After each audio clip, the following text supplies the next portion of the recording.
So what happens is whenever you click on something, you click on a data or something, what happens is it basically comes up. Say suppose if I drag column market to columns and say sales to rows, you'll find that it gives the charts that I desire for, and it gives a bar graph. So it tells that bar graph is the most suitable chart for you now, and you can explore with the other things. But then according to Tableau visualization query language, it is the bar graph, but it is always customizable from our end. Why it is giving us the by default this? Because in marks you see we have the setting as automatic. When we have the setting as automatic, it basically gives us the chart that it likes, or the chart that it feels that will best represent your data. But then we can always change things. So in automatic, if I go and if I convert it to line, you will see that now it is changed in a line graph, and it shows me the data accordingly for the markets of Africa, APAC, Canada, and etc. Okay.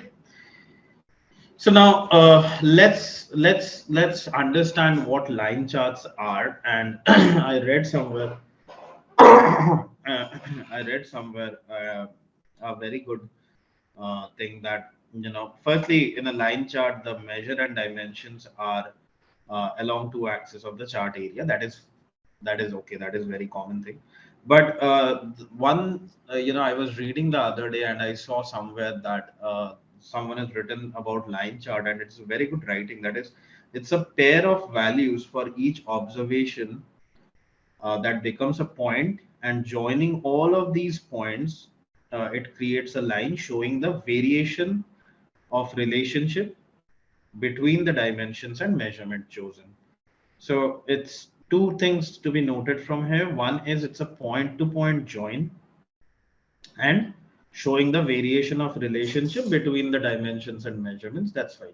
So when we say that line charts show us trend, or line chart is used whenever I want to see the trend, or whenever I want to see say you're a sales manager and you're interested for your years, quarters, months, etc. So line graph helps us determine what is performing well and what is not performing that well, or what was not performing well but did trend up, however. So that's how line graphs work. And then if you go to line, always you'll get the requirements below the graph you choose. If you see what is written here is, for horizontal bars, try one or more dimensions or one or more measures, right? So we need a zero or more dimensions. So we don't need a dimension at all. Uh, like as a minimum thing, we can have one, measure to show the trend between the things. But then, of course, a dimension is needed because we don't want to blindly see any data. Right. We don't want to blindly see any data. At least, like, we need to, if not market, we need something like a date, because we want to see the lines with respect to the dates at least. So that's why it is considered. So date measurement is considered separately, always, like, it is not considered among the other dimensions. See, that's why it is showing one date, one measure, but zero dimension. So apart from date, everything is considered as a separate dimension. Date dimension is a separate dimension altogether. So it's the same for any BI tool. You will see that, you know dimensions, measurements, and date dimension is classified. So, like, it's of course a dimension, but then date dimension is always treated separately rather than the other things. Okay, so in line charts as well, we have discrete and continuous charts. Like the one that you see now in the screen, this is basically a discrete chart. Will anyone take a guess why this is a discrete chart? Because it is separated. So a discrete is always separated and a continuous is always aggregated. I guess I'm saying this from the first session onwards, so I expected an answer. Anyways, so discrete is always, bifurcated and it's segmented, it's segregated into various values. However, continuous data type is something whereby things are aggregated and not separated like this.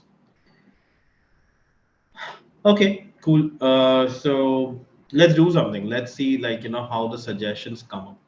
So Tableau visualization is something which is a smart tool which basically helps in doing a lot of things. But and how does it work? See, now what I'll do is let me choose order date and sales, and then I'll choose order date and sales in the opposite way, and you will see a different thing altogether. So let me double click on order date and sales.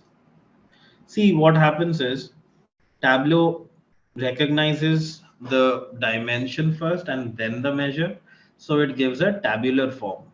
The most basic form it throws up, that this is basically boss. This is the basic thing. If you want, there are options thrown up to you. Go ahead and choose whatever you want. But let me remove this and do the same thing using sales first and this later. See, I've selected the same thing, but the the hierarchy was different of choosing. First, I took dimensions, then I took measures. In this one, I first chose measures and then went for dimensions. So it suggested a line graph. Okay, so that's how smart Tableau is. And it basically analyzes every bit of your data and gives you a solution. And I guess that's something which is very unique feature of Tableau, and we and it recognizes stuffs pretty easily. So next comes a dateline detail chart. Now this is a very basic chart. Now if we want to have a detailed chart using line charts, then let's see how it works. So let me click on sales. Let me click on order date. We have this line. Now let's put category into colors. So what happens is, based on category, we get the line charts, right? So we have three categories: furniture, office, and technology, and we get things like this, correct? So now to see further detail, let me put, say, order date to text. And what we see is, we saw this as a, as a chart like this, but then now it basically shows me it would have been better if the data had some down points as well. It is always ever rising kind of a data. Let me see if profit works.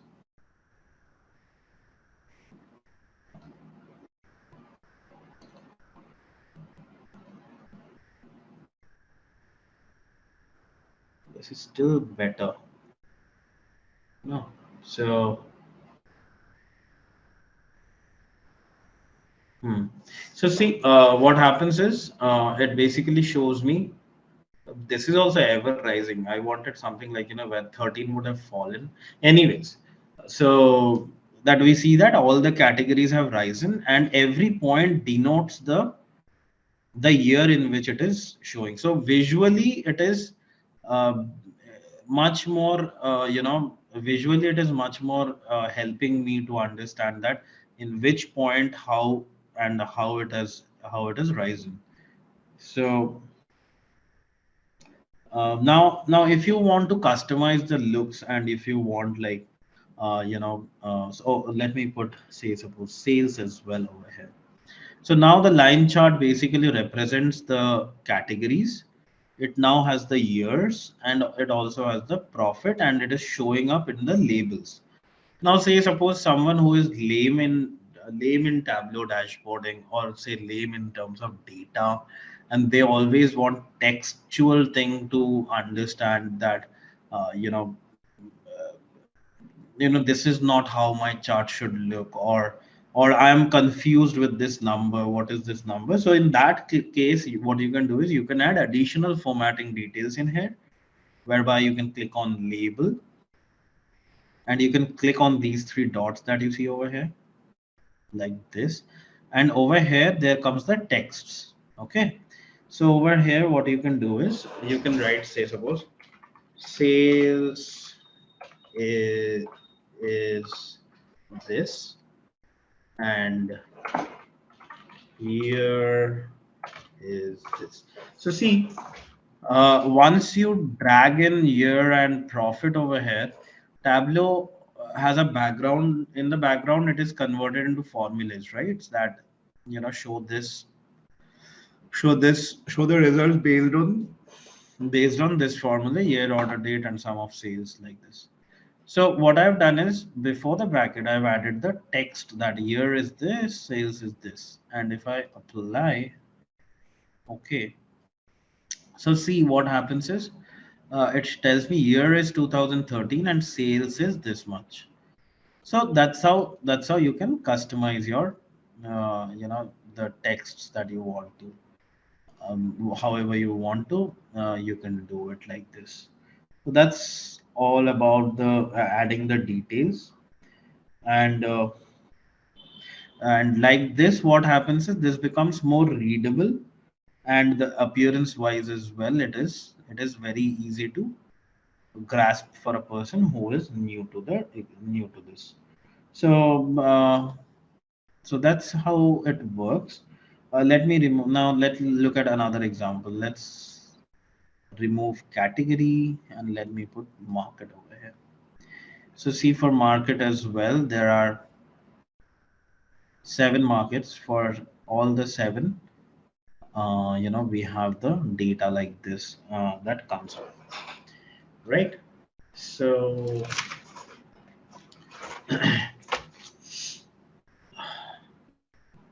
so now, let me just remove the label.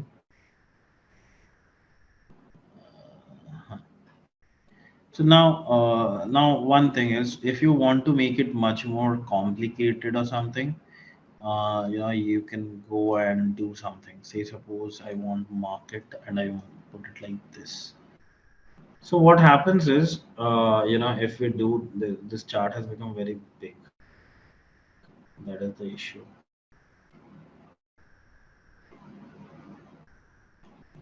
It's not allowing me effective screen. Anyways, so the point is not that. The point is, if we add market to this part of the chart, what happens is, we have, or rather, let me not do this. Let me remove the entire thing, and let me pull this again. So order date like this. Let me remove sales, order date, in market, like this it was, right? Correct.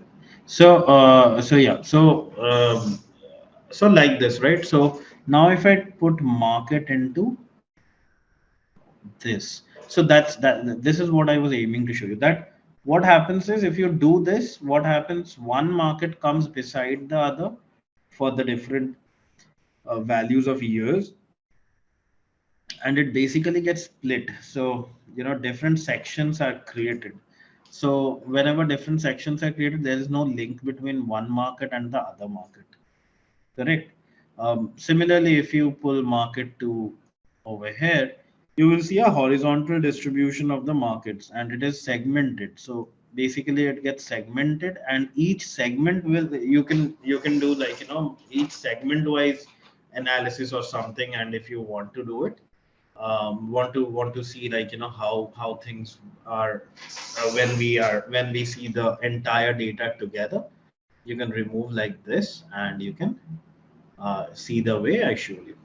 Okay, so that's about the detailing part of a line chart. Now comes the third thing, and which is the most important thing in line charts, is continuous versus discrete. So continuous versus discrete is something which is really important when you're working with data, when you're working with you know, working with line charts. So this becomes very important. Why? So you see these things in blue, right? So every session, I guess I've discussed this once. You see these things in blue and then the below things in green, right? Now, the blue and green basically is the differentiation between continuous and discrete. It has nothing to do with dimensions and measurements. Okay, blue and green color denote, like, you know, colored schema doesn't apply to the dimensions or measurements. Like, why I'm talking about it, I can always convert a dimension into measure. Maybe the value is wrong, maybe the value will be wrong, but I can always do it. So if I do it, like, see, what happens is by default it takes category count, um, because count of category is something that can be done using a dimension, correct? So so it has, so this blue and green has nothing to do with dimensions or measurements. Rather, they rather they say that these are discrete values, because if I pull, they are segmented, and these are continuous values, because if I pull, it comes as an aggregate. It comes as an aggregate one value, or by, you know, as a chart it comes as one chart and not a different thing altogether. So this shows that these values in blue are discrete values, these in green are continuous values. Okay, so that is basically the entire inference. So the colors, always remember that the color schema has nothing to do with dimensions and measurements. Okay. Likewise, you know, once you divide things um, into say, I'll take order date and I take sales, and now if I drill down, so what happens is this market, or not market, the year. So so markets like this gets you know, gets together, but then, you know, 2011 analysis and 2014 analysis has nothing in common between them, because in discrete charts what happens is everything gets divided, and the first chart and the last chart has no relation between them, and like, you know, they are individual silos in which data basically comes up, and you know, you cannot do that. So um So, say now we have this data, right? So, say I remove, huh. So I had drilled down the markets like this, right? Like the sum of sales, not markets, but I've drilled down the sum of sales by year, quarter, and month. Now, what is our aim? Now, our aim basically over here is to understand discrete and continuous graphs. Correct.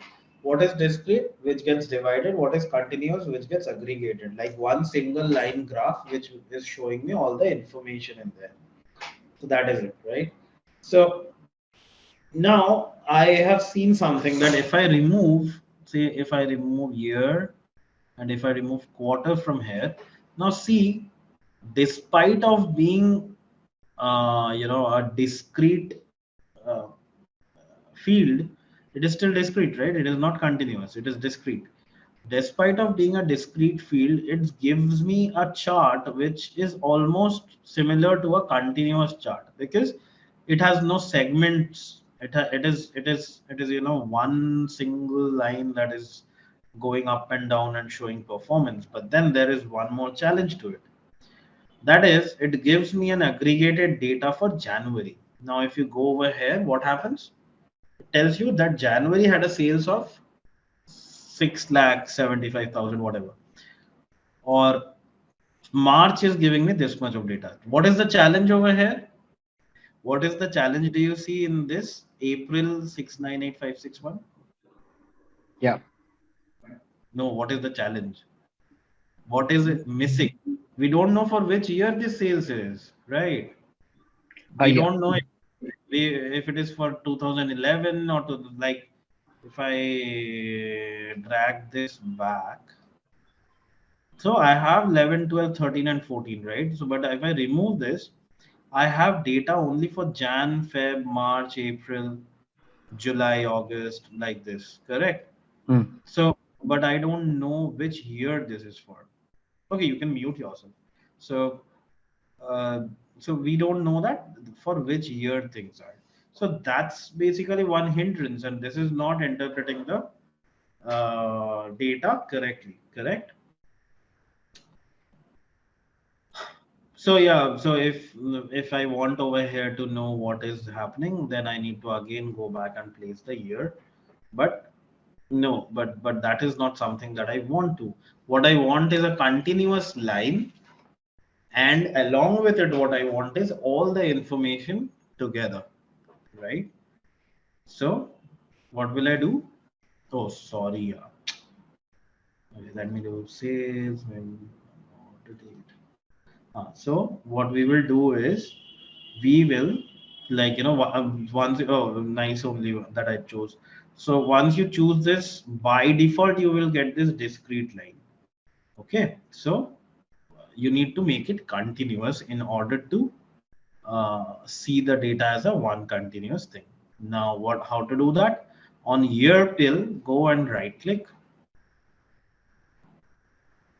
and as you right click,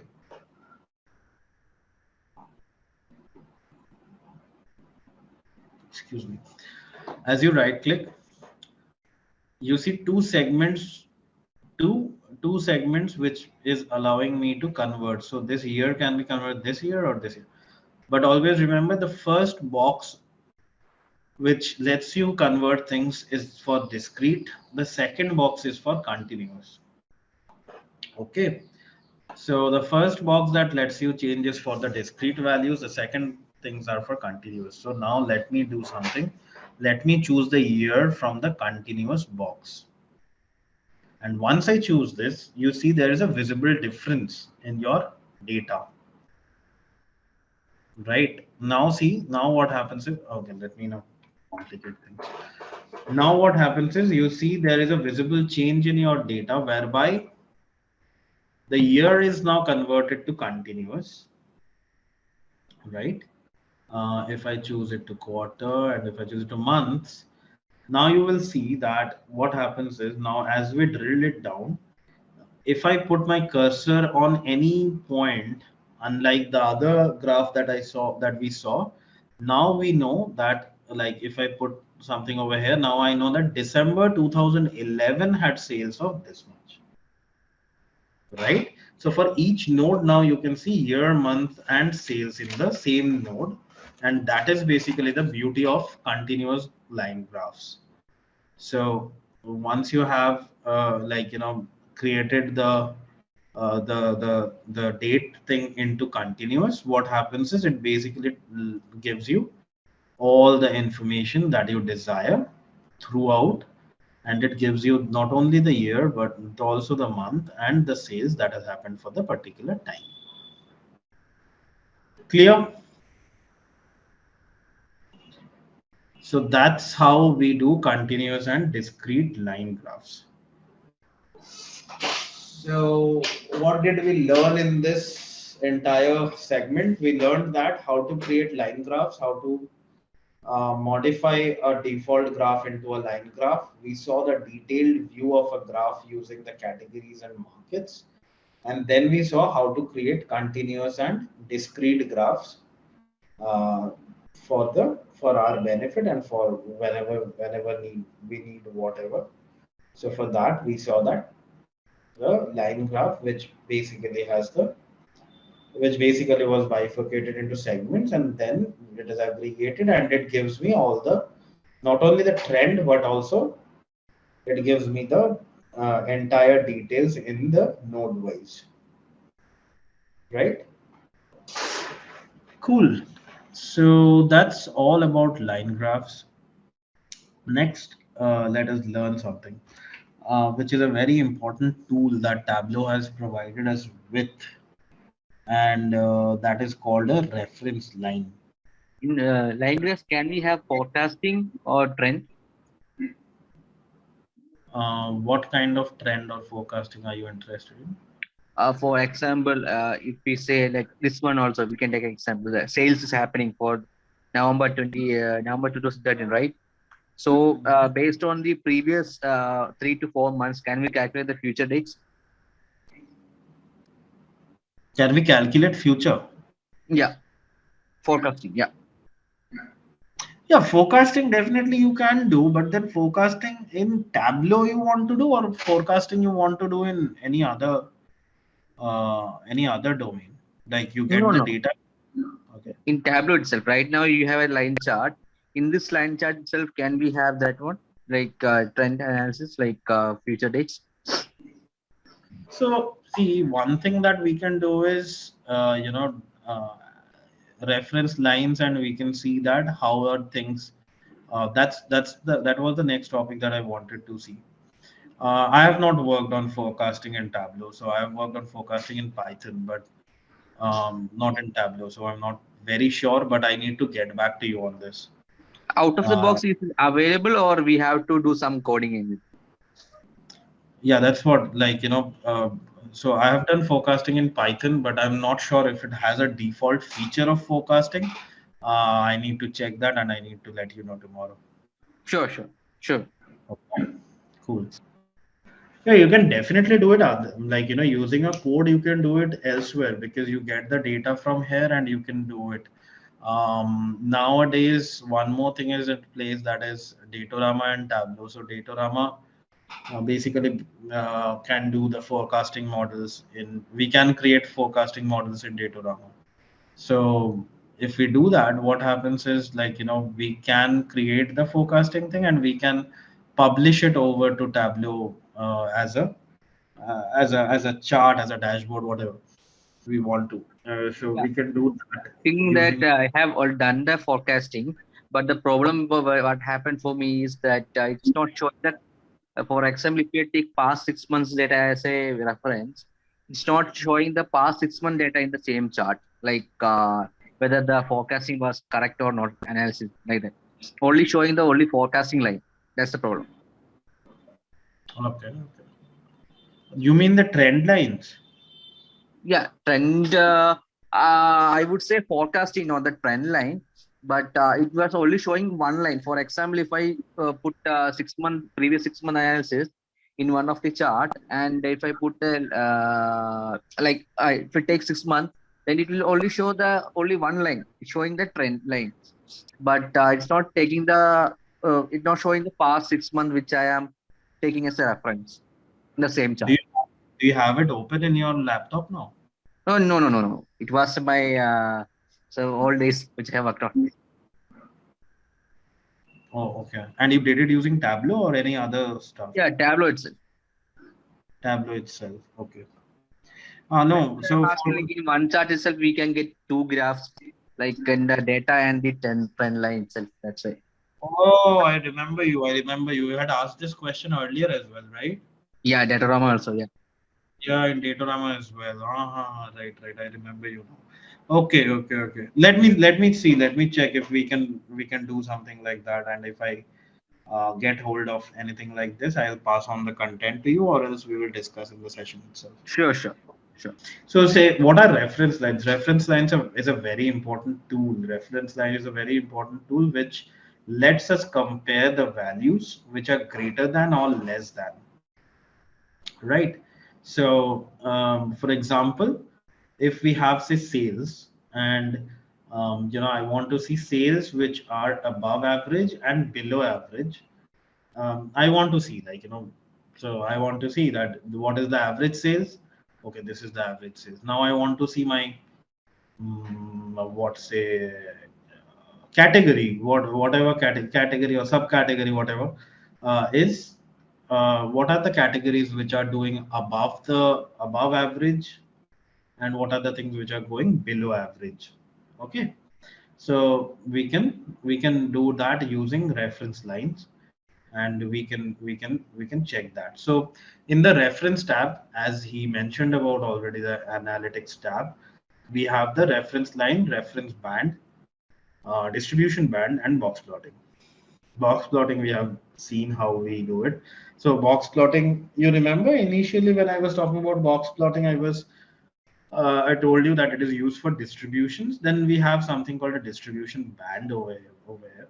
So reference line is a very important tool. Why? Because I'll not say very like high funda tool is in are these, but these are very important. Why? Because let's see why it is important and how it is important rather. So let me take category over here, and let me take a subcategory over here, and let me bring in sales.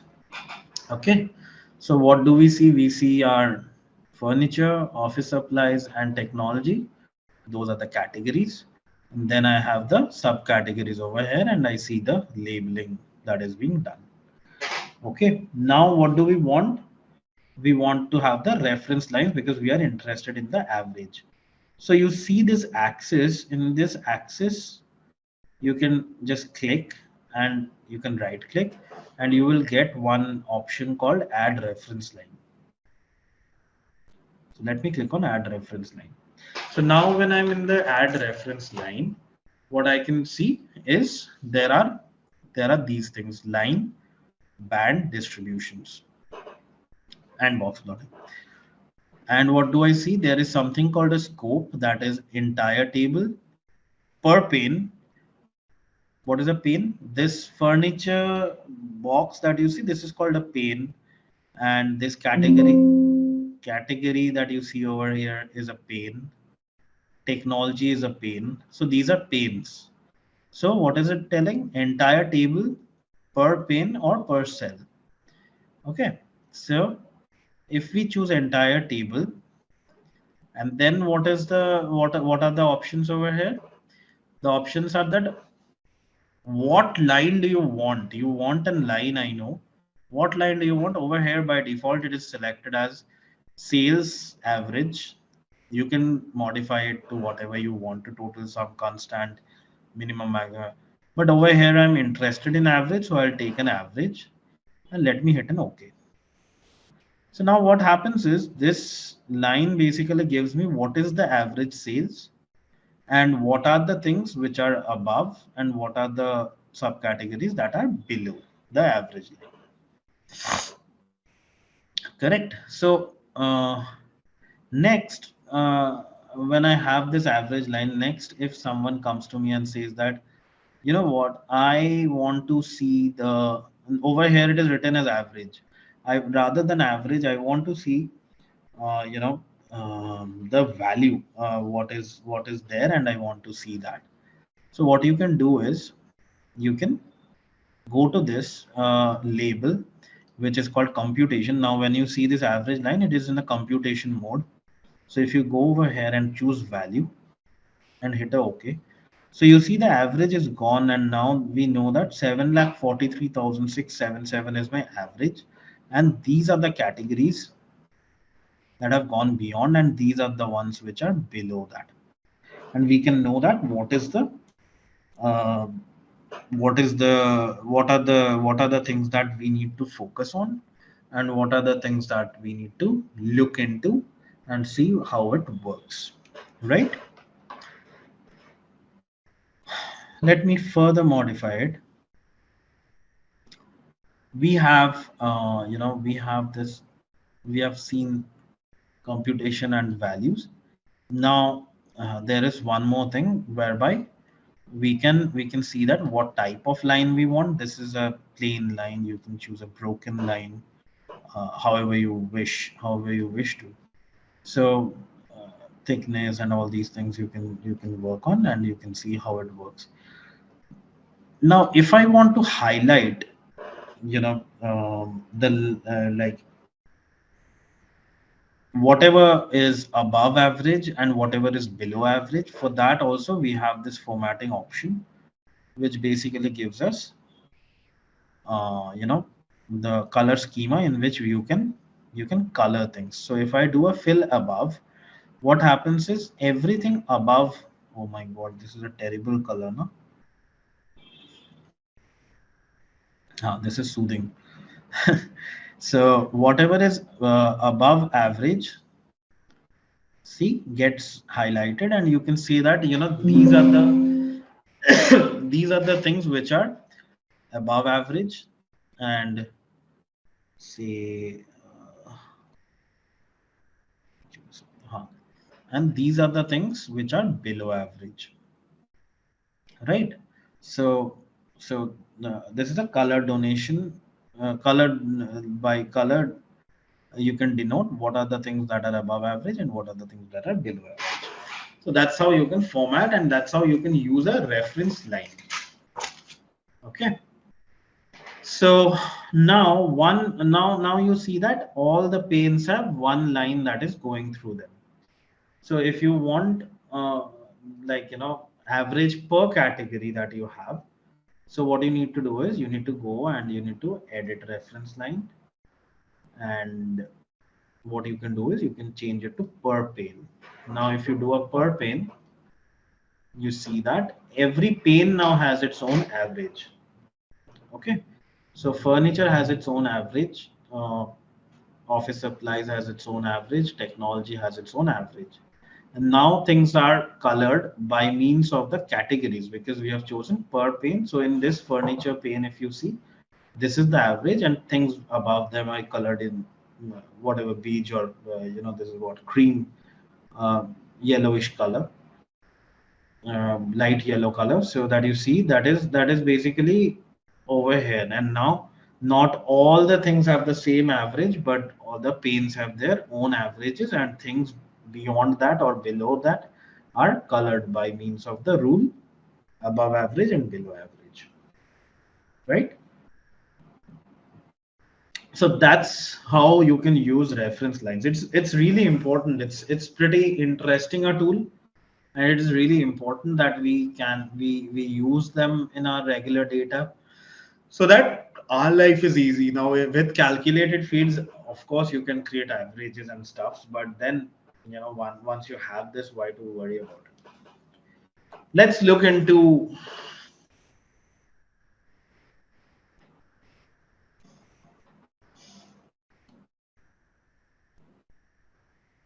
reference bands. Yeah. But it's still there. Let's look at what is a reference band now. Now, as the name suggests, it is a band which basically helps us locate things using a color schema, right? So if I choose a band and say for entire table, and now what is it telling me? That band from and band to, correct? So what I want is sum of sales in both the things, but I want a reference band. And now to have this band, I need to have some parameters, right? That what parameters will it create the band. So say in band from, I choose sum of sales and I do an average, that is from average to maximum. I want to create the band. Oh, okay, I choose white, no?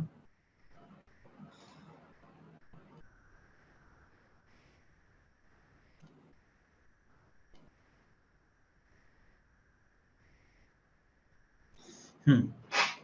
See, what happens is this is your average, right? You see this line. You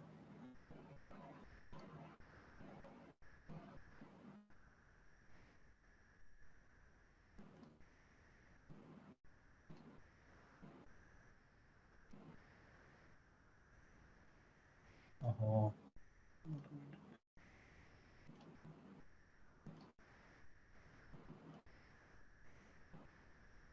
Hmm. This is much more clear. So what have I chosen over here as my reference band? I have chosen from average of sum of sales, highlight till maximum of sum of sales. So see what happens is from average to maximum, it has created this band and it has highlighted the ones that we wanted to. Correct? Let's change it maybe from minimum till average. So see now what happens from minimum, whatever the minimum is, till, see, because this is the lowest bar, right? So now when we choose minimum, what happens? It is choosing the minimum using the last or the least bar that is there, and it is creating an average because this is the lowest value in the chart altogether. Correct. So this and everything that comes in between, and then it is creating a minimum average. So this is basically the minimum, and this is your average. And we have used a reference band. So what it does is it creates one band over here using this. Pretty simple, and but pretty effective visuals, I'll say. Whenever you're creating visuals, if you have something like this, and then you have your values, say your labels, where what is it, subcategory, no? And you put it like this, so you can now have, like, you can now tell basically that these are the ones which are underperforming, paper, labels, blah blah blah, whatever is there, and these are the ones that needs to be looked at. These are the ones, not like generally the lower ones. These are the ones that needs to be looked at because these are falling behind, and you can show it to your end user, and they can take an action on it based on these coloring schema and this average and using reference names. Pretty important, I'll say. Like, yeah, if you basically see it from the minimum to an average, they can actually take a strategic thing. Okay, so yeah, now the third one is distribution. Correct. Now edit reference line, or what I'll do is I'll remove reference line. I'll remove this as well. Now the third is distribution. So how distributions work? Now distributions by default, like whenever you have distributions, it basically means that you can divide your sales percentage wise. Whatever is your sale, whatever your sales are, you can divide it percentage wise. That is, if you see by default, again it has entire table per pane and all these things. Now that you know these, what are these? Now under computation, you will see 60%, 80% of average. So what it does in the chart, it highlights 60% and 80% and everything in between. Say suppose I want to change it. I want to see 50% and 100%. So what I'll do is I'll remove this. I'll write 50, comma 100. Okay. And see what happens is 50% and 100% of average gets highlighted. And if you see, you can do this. Now if you want to see values over here, what you can do is you can edit the reference line over here in distribution. You can choose computation and you can put value. Now you see what happens is it gets changed to values over here, and you can exactly know what is my 50% of average value, what is the 100% of average value in there, and you get the number and the band is created. Easy.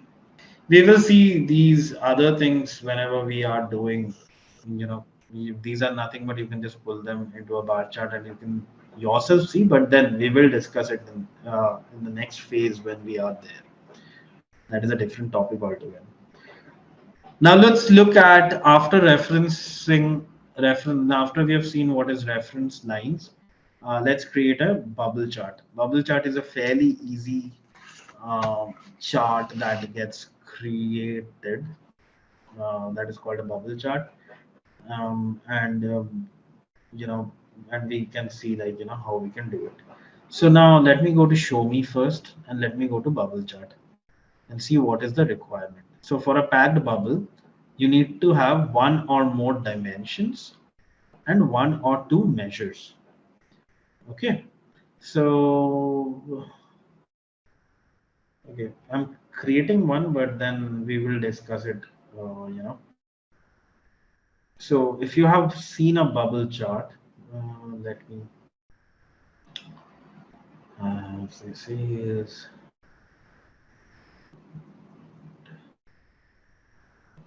what should I select? Say order priority and sales. Let me choose this.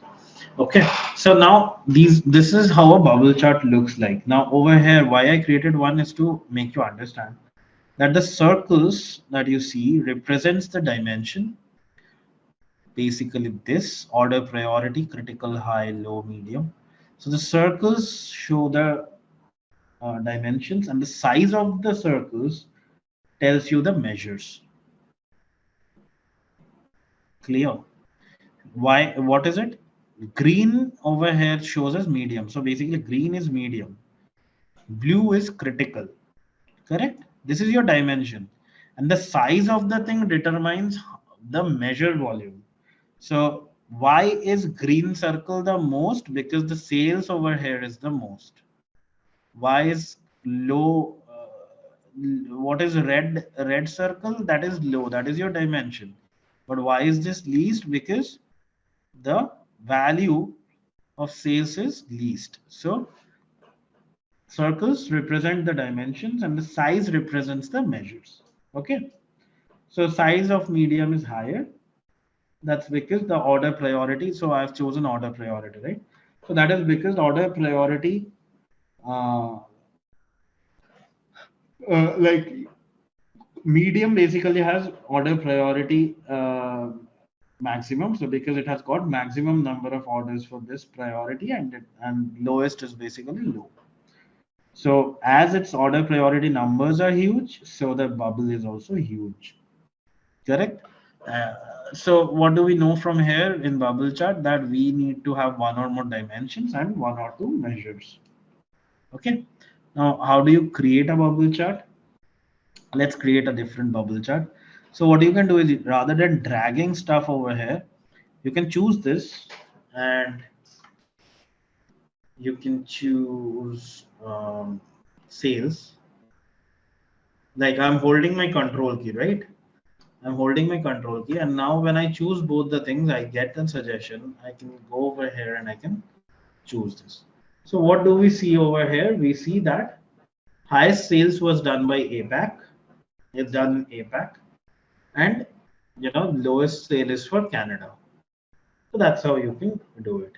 Now say I want to remove this, and let me select market and profit and create of this.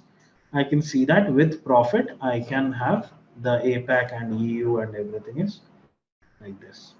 So with profit, we can see that Europe and APAC are almost similar. Now, when you have a situation whereby you know APAC and say Europe, say this is visually, I can say that this is a bit, yeah, this is a bigger circle altogether, but then that is not the scene. The scene is uh, that I don't know like how much of that thing is coming. So for that time, what we will do is you can either take profits into the label, or you can take sales into the label as well, and you will see that sales and profit both are more for this thing, the APAC region, and we can very well say that this is how you gauge the performance of a region, right? So likewise, you can take category and sales, and you can create this.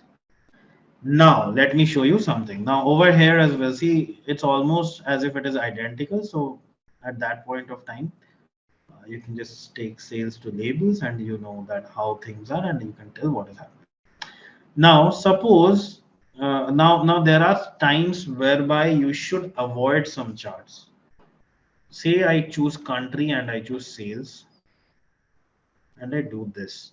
Now see what happens is, if you create a bubble chart like this, as the value of things are pretty high in a certain column, so I won't be able to know what are happening in those lower bubbles, and it will be very difficult for me to understand or to read the chart.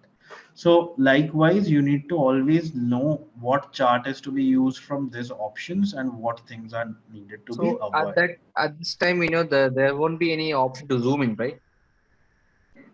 No, there will be, like, you can very well increase size and stuffs over here, but point is not that. Point is, like, zooming is not something that you are going to, like, if it is a dashboard which consists of so many things, so many dashboards, so many things together.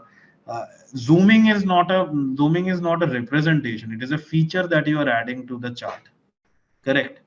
That is not something that you want to do, because there are other charts available for you. This is not like, wherever you have huge number of values, as in country is a component, like, which is being distributed across, rather than that category, subcategory, market. These have very low, like, low data in them. So bubble chart is always preferable. And whenever you create a visual, make sure that your visual is mm, viewable, without doing anything. Like, I add a filter, I add a parameter, I add various types of dynamic filters. That is different, that is getting filtered.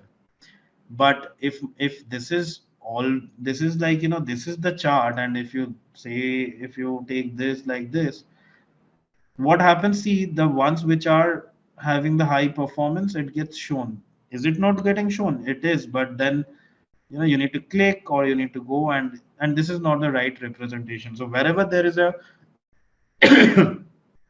large component, you need to always avoid that, and you need to use an alternative chart for that.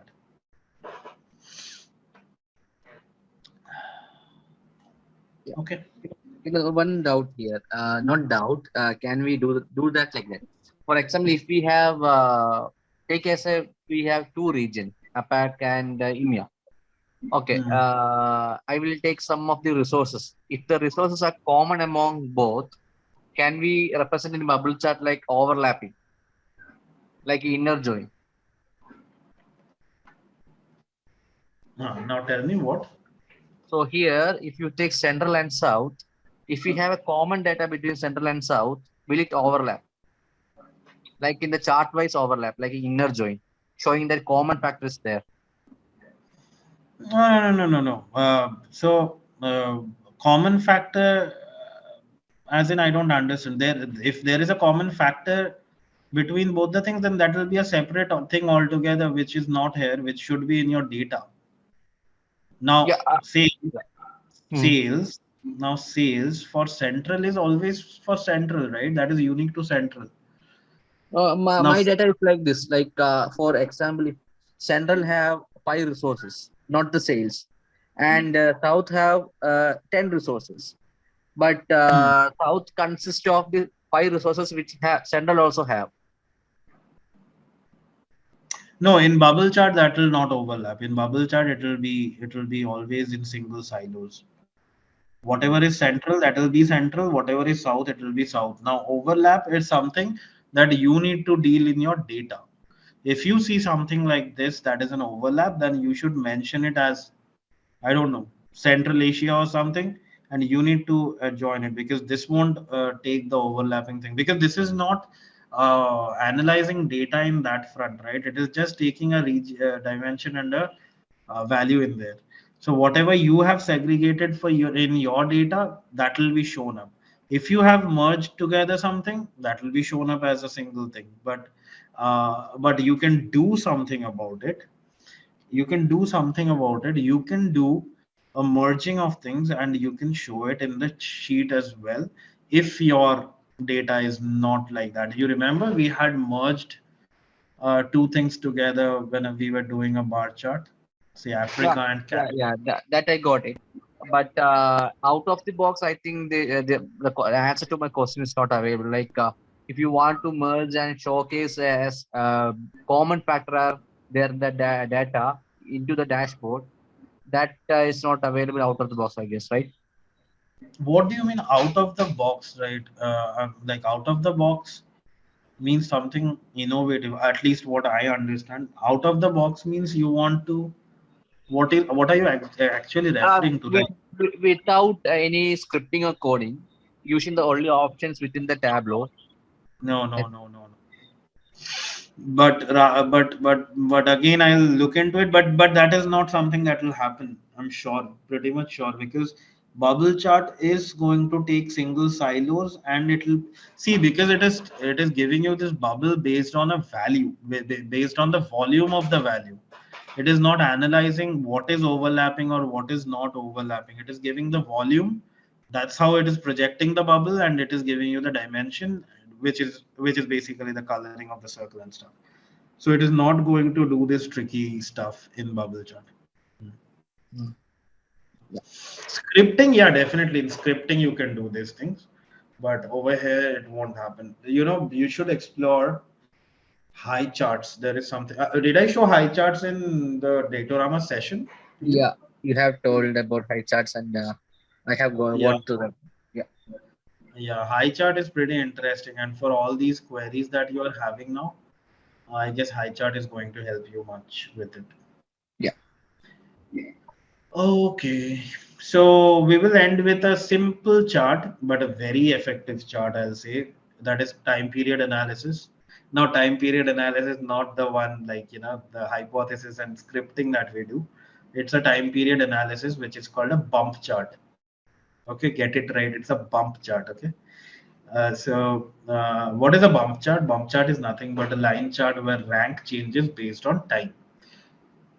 Let's see how it works. So basically, a bump chart uh, categorizes your lines, and it shows the changes based on the time. So it's a time series analysis of your line charts. So as we say, like, um, like, so as we say that the chart, that whatever chart you choose, say, I want to say, suppose, look at market, like market and sales. And if I want to look into these, like, the changes in sales based on the rankings of the market. So this basically is so again, I'll just repeat once. So it's a line chart where rank changes based on time. So there are three components that are to be considered while creating this bump chart. Okay, one, line chart, second, ranking, third, time. So when we have these three components with us, let's drag in for the time component. A, that is not the time component. This is the time component. The time component I dragged in, that is orders date. Uh, Measure into rows, and then let us drag in market into colors. So I have the data for all the markets. Correct. So what happens is my line chart is created. Now what I want to do is I want to not see the charts based on the sales numbers, but I want to rank these. Once I want to, how do I rank the markets? I have to go to sales, put a right click, quick table calculations, which we have done earlier, and I'll choose rank. Okay. As I rank it, what happens is it basically has ranked, but it is now computing the chart based on the default things. But I don't want it to compute on default things. I want it to rank on the market based. What I'll do then, I have to go to sales. I have to do a right click again. And what I'll do is compute using, it is using table across. I will change it to market. Okay. Now the bump chart gets created. How do we read this chart? How do we read this chart? Like this. Say the market 5, basically say EMEA. This is EMEA market. So EMEA market was like, fifth in the rank, but then it, like, rank along sales changed. Its sales changed to this, and it became the sixth market. So it is basically how the performance is. That's how it is ranking it, and it is showing, like, where your how does your market rank, and where did it go based on the time or based on the year in this case. So that's how it is. Now I want to differentiate it. So my sales is still in continuous. Let me make it discrete.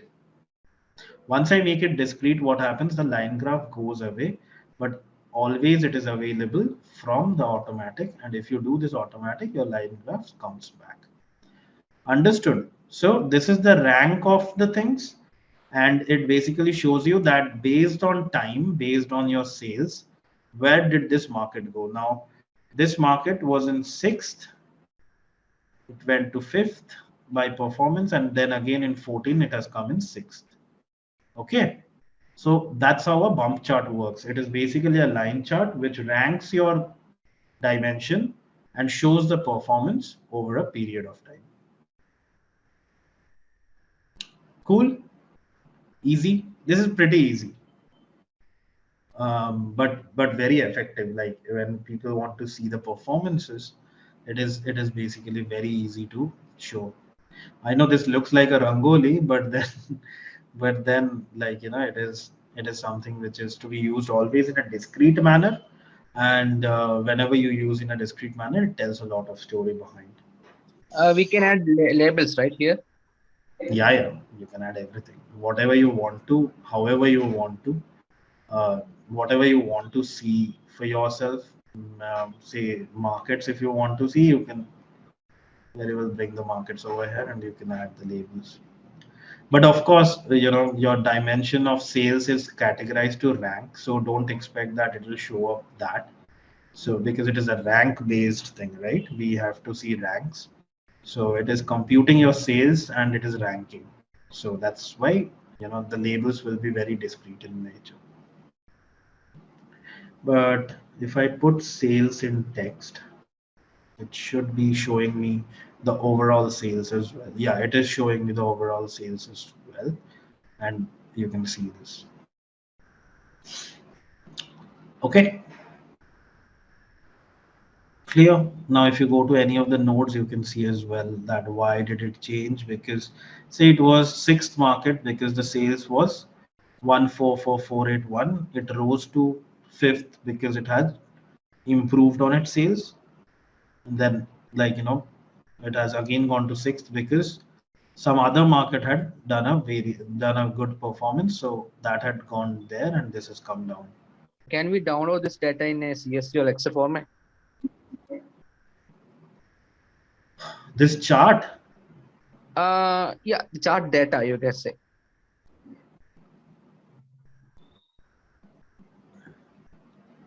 so you can always download it as from here, or else you can download it from your. Um, I've never exported data. That is again a good question that you're throwing in. Data. Do we export over here? No. View data. You can download it. Yes.